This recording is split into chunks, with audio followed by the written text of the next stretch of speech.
Hello, everybody. Welcome to today's reading through the Bible in 365. Today we are going to be focusing on Genesis chapter 41 and 42 and Matthew chapter 12 verses 1 to 23. So we're going to get started in Genesis with chapter 41. 2 full years later, Pharaoh dreamed that he was standing on the bank of the Nile River. In his dream, he saw 7 fat, healthy cows come up out of the river and begin grazing in the marsh grass. Then he saw 7 more cows come up behind them from the Nile, but these were scrawny and thin. These cows stood beside the fat cows on the riverbank. Then the scrawny, thin cows ate the 7 healthy, fat cows. At this point in the dream, Pharaoh woke up. But he fell asleep again and had a second dream. This time he saw 7 heads of grain, plump and beautiful, growing on a single stalk. Then 7 more heads of grain appeared, but these were shriveled and withered by the east wind, and these thin heads swallowed up the 7 plump, well-formed heads. Then Pharaoh woke up again and realized it was a dream. The next morning, Pharaoh was very disturbed by the dreams, so he called for all the magicians and wise men of Egypt. When Pharaoh told them his dreams, not one of them could tell him what they meant. Finally, the king's chief cupbearer spoke up. "Today I have been reminded of my failure," he told Pharaoh. "Some time ago, you were angry with the chief baker and me, and you imprisoned us in the place of the captain of the guard. One night, the chief baker and I each had a dream, and each dream had its own meaning. There was a young Hebrew man with us in the prison who was a slave of the captain of the guard. We told him our dreams, and he told us what each of our dreams meant. And everything happened just as he had predicted. I was restored to my position as cupbearer, and the chief baker was executed and impaled on a pole." Pharaoh sent for Joseph at once, and he was quickly brought from the prison. After he shaved and changed his clothes, he went in and stood before Pharaoh. Then Pharaoh said to Joseph, "I had a dream last night, and no one here can tell me what it means. But I have heard that when you hear about a dream, you can interpret it." "It is beyond my power to do this," Joseph replied, "but God can tell you what it means and set you at ease." So Pharaoh told Joseph his dream. "In my dream," he said, "I was standing on the bank of the Nile River, and I saw 7 fat, healthy cows come up out of the river and begin grazing in the marsh grass. But then I saw 7 sick-looking cows, scrawny and thin, come up after them. I've never seen such sorry-looking animals in all the land of Egypt. These thin, scrawny cows ate the 7 fat cows, but afterward you wouldn't have known it, for they were still as thin and scrawny as before. Then I woke up. In my dream, I also saw 7 heads of grain, full and beautiful, growing on a single stalk. Then 7 more heads of grain appeared, but these were blighted, shriveled, and withered by the east wind. And the shriveled heads swallowed the 7 healthy heads. I told these dreams to the magicians, but no one could tell me what they mean." Joseph responded, "Both of Pharaoh's dreams mean the same thing. God is telling Pharaoh in advance what he is about to do. The 7 healthy cows and the 7 healthy heads of grain both represent 7 years of prosperity. The 7 thin, scrawny cows that came up later and the 7 thin heads of grain, withered by the east wind, represent 7 years of famine. This will happen just as I have described for it. No, this will happen just as I have described it, for God has revealed to Pharaoh in advance what he is about to do." The next 7 years will be a period of great prosperity throughout the land of Egypt. But afterward, there will be 7 years of famine so great that all the prosperity will be forgotten in Egypt. Famine will destroy the land. This famine will be so severe that even the memory of the good years will be erased. As for having two similar dreams, it means that it means that these events have been decreed by God, and he will soon make them happen. Therefore, Pharaoh should find an intelligent and wise man and put him in charge of the entire land of Egypt. Then Pharaoh should appoint supervisors over the land and let them collect 1/5 of all the crops during the 7 good years. Have them gather all the food produced in the good years that are just ahead and bring it to Pharaoh's storehouses. Store it away and guard it so there will be food in the cities. That way there will be enough to eat when the 7 years of famine come to the land of Egypt. Otherwise, this famine will destroy the land. Joseph's suggestions were well received by Pharaoh and his officials. So Pharaoh asked his officials, "Can we find anyone else like this man, so obviously filled with the Spirit of God?" Then Pharaoh said to Joseph, "Since God has revealed the meaning of the dreams to you, clearly no one else is as intelligent or wise as you are. You will be in charge of my court, and all my people will take orders from you. Only I, sitting on my throne, will have a rank higher than yours." Pharaoh said to Joseph, "I hereby put you in charge of the entire land of Egypt." Then Pharaoh removed his signet ring from his hand and placed it on Joseph's finger. He dressed him in fine linen clothing and hung a gold chain around his neck. Then he had Joseph ride in the chariot reserved for his second in command. And wherever Joseph went, the command was shouted, "Kneel down!" So Pharaoh put Joseph in charge of all Egypt.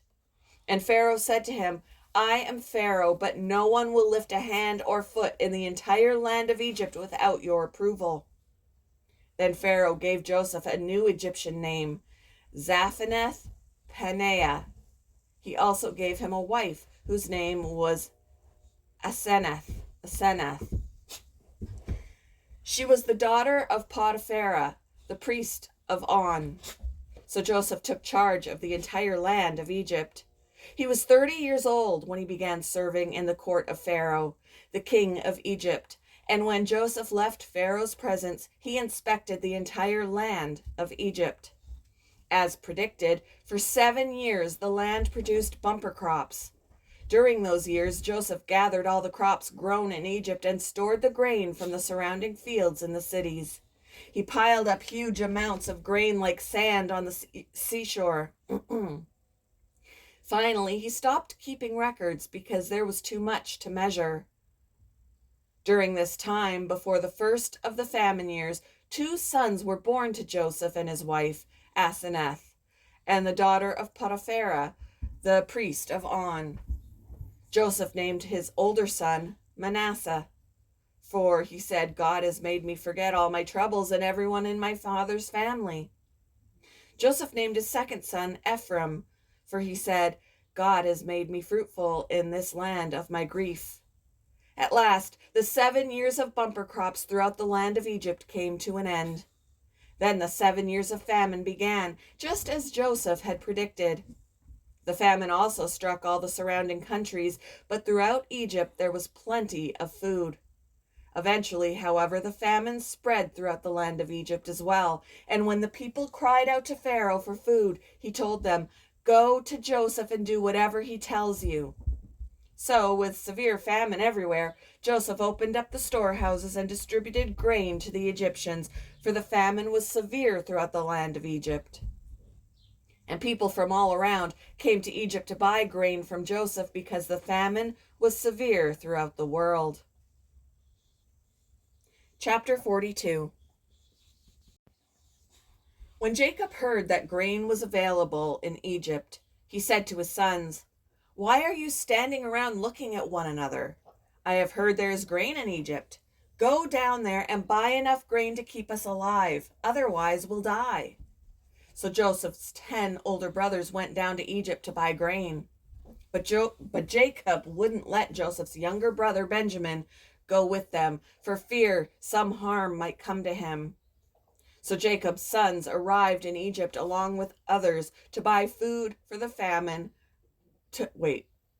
So Jacob's sons arrived in Egypt along with others to buy food, for the famine was in Canaan as well. Since Joseph was governor of all Egypt and in charge of selling grain to all the people, it was to him that his brothers came. When they arrived, they bowed before him with their faces to the ground. Joseph recognized his brothers instantly, but he pretended to be a stranger and spoke harshly to them. "Where are you from?" he demanded. "From the land of Canaan," they replied. "We have come to buy food." Although Joseph recognized his brothers, they didn't recognize him, and he remembered the dreams he'd had about them many years before. He said to them, "You are spies. You have come to see how vulnerable our land has become." "No, my lord," they exclaimed. "Your servants have simply come to buy food." "We are all brothers, members of the same family. We are honest men, sir. We are not spies." "Yes, you are," Joseph insisted. "You have come to see how vulnerable our land has become." "Sir," they said, "there are actually 12 of us. We, your servants, are all brothers, sons of a man living in the land of Canaan. Our youngest brother is back there with our father right now, and one of our brothers is no longer with us." But Joseph insisted, "As I said, you are spies. This is how I will test your story. I swear by the life of Pharaoh that you will never leave Egypt unless your youngest brother comes here. One of you must go and get your brother. I'll keep the rest of you here in prison. Then we'll find out whether or not your story is true. By the life of Pharaoh, if it turns out that you don't have a younger brother, then I'll know you are spies." So Joseph put them all in prison for 3 days. On the 3rd day, Joseph said to them, "I am a God-fearing man. If you do as I say, you will live. If you really are honest men, choose one of your brothers to remain in prison. The rest of you may go home with grain for your starving families, but you must bring your youngest brother back to me. This will prove that you are telling the truth, and you will not die." To this they agreed. Speaking among themselves, they said, "Clearly we are being punished because of what we did to Joseph long ago. We saw his anguish when he pleaded for his life, but we wouldn't listen. That's why we're in this trouble." "Didn't I tell you not to sin against the boy?" Reuben asked. "But you wouldn't listen, and now we have to answer for his blood." Of course, they didn't know that Joseph understood them, for he had been speaking to them through an interpreter. Now he turned away from them and began to weep. When he regained his composure, he spoke to them again. Then he chose Simeon from among them and had him tied up right before their eyes. Joseph then ordered his servants to fill the men's sacks with grain, but he also gave secret instructions to return each brother's payment at the top of his sack. He also gave them supplies for their journey home. So the brothers loaded their donkeys with the grain and headed for home. But when they stopped for the night and one of them opened his sack to get grain for his donkey, he found his money in the top of his sack. "Look," he exclaimed to his brothers, "my money has been returned. It's here in my sack." Then their hearts sank. Trembling, they said to each other, "What has God done to us?" When the brothers came to their father Jacob in the land of Canaan, they told him everything that had happened to them. "The man who is governor of the land spoke very harshly to us," they told him. "He accused us..." Excuse me, guys. He accused us of being spies scouting the land, but we said we are honest men, not spies. We are 12 brothers, sons of one father. One brother is no longer with us, and the youngest is at home with our father in the land of Canaan." Then the man who is governor of the land told us, "This is how I will find out if you are honest men. Leave one of your brothers here with me and take grain for your starving families and go on home. But you must bring your youngest brother back to me. Then I will know you are honest men and not spies. Then I will give you back your brother, and you may trade freely in the land." As they emptied out their sacks, there in each man's sack was the bag of money he had paid for the grain. The brothers and their father were terrified when they saw the bags of money. Jacob exclaimed, "You are robbing me of my children. Joseph is gone. Simeon is gone. And now you want to take Benjamin too? Everything is going against me." Then Reuben said to his father, "You may kill my 2 sons if I don't bring Benjamin back to you. I'll be responsible for him, and I promise to bring him back." But Jacob replied, "My son will not go with you. His brother Joseph is dead, and he is all I have left. If anything should happen to him on your journey, you would send this grieving white-haired man to his grave." Moving on to Matthew chapter 12, verses 1 to 23. At about that time, Jesus was walking through some grain fields on the Sabbath. His disciples were hungry, so they began breaking off some heads of grain and eating them. But some Pharisees saw them do it and protested, "Look, your disciples are breaking the law by harvesting grain on the Sabbath." Jesus said to them, "Haven't you read in the scriptures what David did when he and his companions were hungry? He went into the house of God, and he and his companions broke the law by eating the sacred loaves of bread that only the priests are allowed to eat. And haven't you read in the law of Moses that the priests on duty in the temple may work on the Sabbath?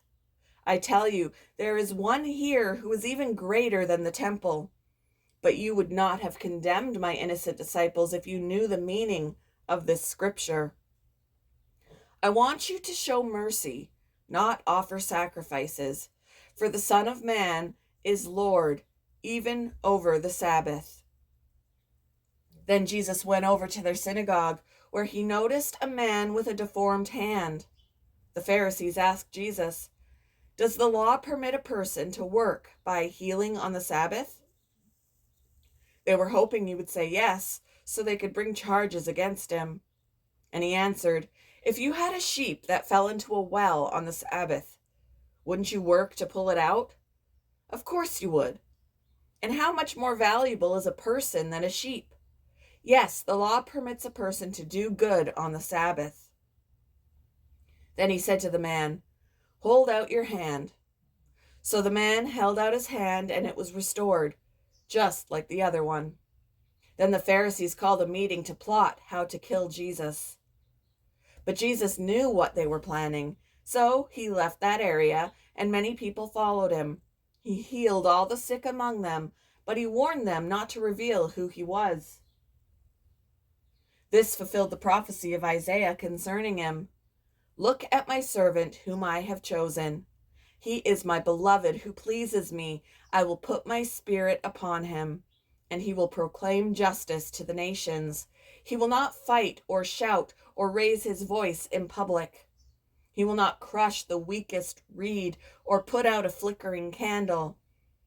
Finally, he will cause justice to be victorious. And his name will be hope for all the world." Then a demon-possessed man who was blind and couldn't speak was brought to Jesus. He healed the man so that he could both speak and see. The crowd was amazed and asked, "Could it be that Jesus is the son of David, the Messiah?"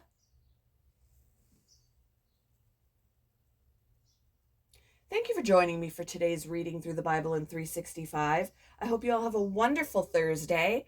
And I will see you in the next one, guys.